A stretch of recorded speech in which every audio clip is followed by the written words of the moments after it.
Yes, Gemini, I'm ready for you because it's your turn now. It's August 2025. I'm Dadici. Thank you for tuning back in again. For those of you that are new, I'm going to be looking here at the motion of the planets and focusing in on a couple of what I consider important ones, especially Saturn and Neptune now up here in the upper part of your horoscope in this 11th house in retrograde motion, showing us a real cross current of energies in terms of feeling secure with your friendships and wishing you had something a little more than that in your life. Perhaps some of the friends that you've been associating with are now being outgrown by your karmic patterns. And that's okay. Stuff like that happens. It's frustrating because we see here Mars in this red line here is an opposition. That's what we call a 180-degree aspect. And so that challenges you and, it gives you the impetus to make things happen in this area, especially when you see Mars moving here on I think it's the 8th. And that's when you'll start to see the real impact. Even here, prior to the 8th, Mars will be challenging Saturn. Two very different energies here. Saturn, the planet of containment, responsibility, pragmatism, pardon me, opposed by the active friendship planet itself. For you, Mars is ruling this area, so it's very strongly hinting at this part of your chart. The full moon on the 9th, 8th and 9th up here, more than 9th because it's right opposite the sun on that date, is activating this 9th house. This has to do with principles, the standards that you have for yourself in your life, and perhaps some of the problems we're seeing here in your social circle may be a combination of factors. The first one, as I said, you're spiritually outgrowing these people.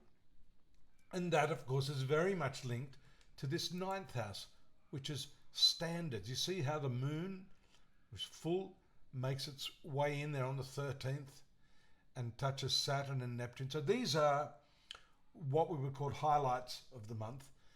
The faster moving planets will activate these slower ones. And the retrograde nature of these planets also tells us how they operate in terms of sort of going back in time. They are retrospective. So what they do is they reflect very much in that area, which for you is the 11th house, social activities, life purpose, elder sibling, clubs, societies, groups, any sort of group activities that you happen to be doing will be under the microscope during this challenging Mars opposition Saturn transit. The important thing is not to lose your cool, maintain your peace, and the good news is that the new moon that's going to take place this month in this 4th sector of your horoscope is all about finding that new angle. It's a new angle that you can use to find that inner peace. Not to get too heavily upset about what your friends do, what they say, what they have, who they're with, why they didn't call you. That sort of stuff. That's all the outer stuff. And here we see the new moon will take place in this 4th sector.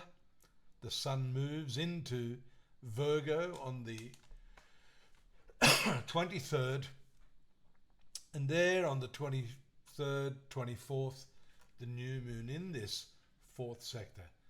A new internal attitude arises as a result of this new moon. The other thing is that this activates the 4th house and all of the areas that are dominated by that. That is your mother, your historic family, the home that you live in.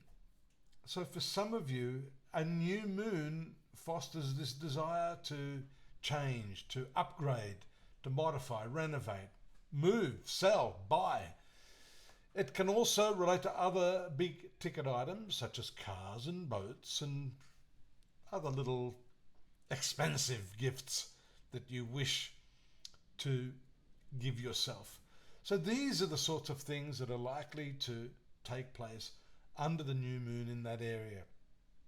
And I think it's all tied in, even though it may seem like a hodgepodge of ideas, getting back to the main theme, which was this 11th house, the blending of ideals and practicality, the realization, understanding that some of the ideals that you and friends had over the years are now maybe divergent.